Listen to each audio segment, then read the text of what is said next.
अस्सलामु अलैकुम रहमतुल्लाहि वबरकातुहू। मैं एक बार फिर से डॉक्टर मिनहाज अंसारी आपके सामने। दोस्तों, पिछले वीडियो में लास्ट वीडियो में हमने 8 रीज़न्स देखे थे हेयर फॉल के, 8 कॉजेस जो हमने आपको लास्ट वीडियो में बताए थे। तो आइए, वो तो कॉजेस हम देख चुके, अब उन कॉजेस से बचा कैसे जाए, हेयर फॉल से बचा कैसे जाए। तो दोस्तों, हम ने ये सोचा कि वो 8 जो हमारे रीज़न्स है उसको 2 उसमें डिवाइड करेंगे।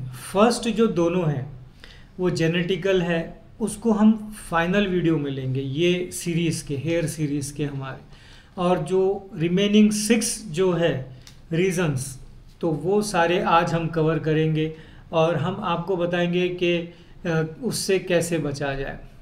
तो दोस्तों, जो हेयर फॉल है, अगर आप वो जेनेटिकल को बाजू रख दें तो उसके जो रीज़न्स है, सबसे मेन रीज़न जो है वो है आपके वीकनेस या एनीमिया जिसे हम कहेंगे, या फेरिटिन की कमी, या आपके न्यूट्रिशन की कमी। ये सबसे बड़ा उसका कॉज है हेयर फॉल का। तो दोस्तों, सबसे पहले आपको ध्यान रखना चाहिए अपने न्यूट्रिशन का। जैसे आपके हेयर फॉल होना शुरू हो जाए और आपको लगे कि मेरे बाल बहुत ज़्यादा जा रहे हैं, कोम्ब के अंदर गिर रहे हैं, बात लेते टाइम में, नहाते टाइम में आपके बाल बहुत दिख रहे हैं, तो आपको सबसे पहले खुद पर ध्यान देना चाहिए कि मेरा न्यूट्रिशन कहीं गलत ज़रूर हो रहा है। अब न्यूट्रिशन में हमारे लिए सबसे इम्पोर्टेंट है आयरन और प्रोटीन्स और वाइटामिन्स। तो ये चीज़ें बैलेंस्ड होनी चाहिए हमारे डाइट में। स्पेशली जो लेडीज़ रहते, लेडीज़ अपने डाइट का बिल्कुल ध्यान नहीं रखते, वो खाने पे बिल्कुल ध्यान नहीं देते, अपने हस्बैंड का ख्याल रखते, बच्चों का ख्याल रखते, लेकिन ख़ुद के लिए वो उतना न्यूट्रिशन नहीं लेते। फिर उनको बहुत सारे दूसरे प्रॉब्लम्स भी रहते जो हर महीना उनको गुजरते हैं उससे। तो उनको बहुत ज़्यादा ये प्रॉब्लम होता है वीकनेस के वजह से, एनीमिया के वजह से, न्यूट्रिशन की डेफिशिएंसी की वजह से। तो वो बहुत इसके ऊपर ध्यान दें अच्छे से, जो है जिसमें आयरन ज़्यादा हो, जैसे कि पालक है, गुड़ फल्ली के आप लड्डू बनाकर खाइए, या आप रोटी बनाकर खाइए, या उसकी पपड़ी घर पर बनाकर खाइए, लेकिन घर पर बनाकर खाइए। तो ये चीज़ों का बहुत ध्यान दीजिए, बहुत ध्यान दीजिए न्यूट्रिशन का। ओके, उसके बाद नींद का आपने बहुत ख्याल रखिए। 7 आवर्स मिनिमम, ये सबको नींद चाहिए। अगर आप 7 आवर्स नींद नहीं ले रहे तो भी आपके हेयर फॉल हो जाएंगे। फिर उसके जो बहुत सारे निगेटिव थिंग्स है, जैसे टोबैको है, और एक बहुत इम्पॉर्टेंट चीज़ है स्ट्रेस। अगर आपको स्ट्रेस है तो आपके हेयर फॉल होना ही होना है। तो स्ट्रेस को अवॉइड कीजिए, जितना हो सके उतना स्ट्रेस से दूर रहिए, ये बहुत ज़रूरी है। और इसके अलावा आप फास्ट फूड का आपको बहुत प्रॉब्लम है, फास्ट फूड अगर आप ज़्यादा खाते हैं तो हेयर फॉल होगा। आप वेट लॉस कर रहे हैं, खाना बिल्कुल नहीं खा रहे, तो उसके साथ आपका न्यूट्रिशन कम हो गया तो भी आपका हेयर फॉल हो जाएगा।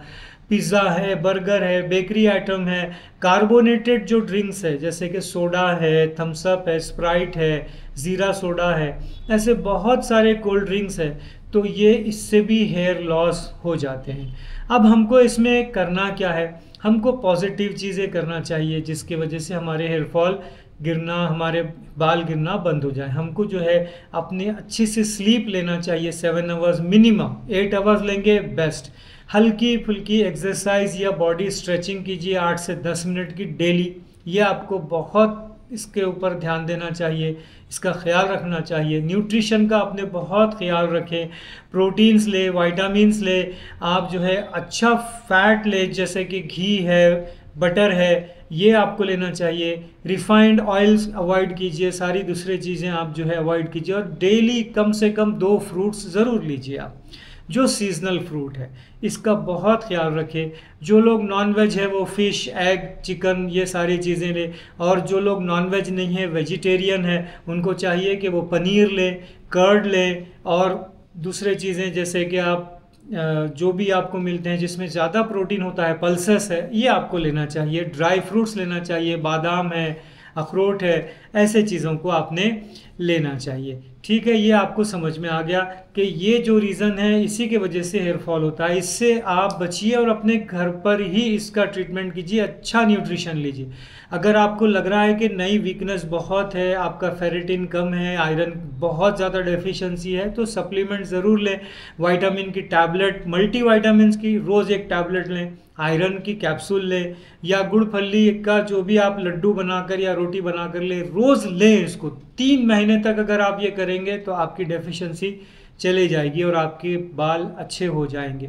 ओके, अब रहा सवाल डैंड्रफ का या फंगल इन्फेक्शन का। देखिए, घर पर इसका बहुत सिंपल इलाज है।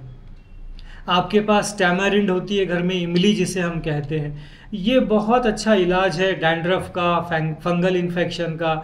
तो हमारे जो स्काल्प में फंगल इन्फेक्शन या जो डैंड्रफ हो जाती है, आप नहाने से एक 30 मिनट्स पहले टैमारिंड जूस यानी इमली का अगर आप रस सर में लगा कर रखें और उसके बाद शैम्पू कर लें, तो आपका डैंड्रफ या फंगल इन्फेक्शन धीरे धीरे ख़त्म हो जाएगा 6 से 7 दिन में।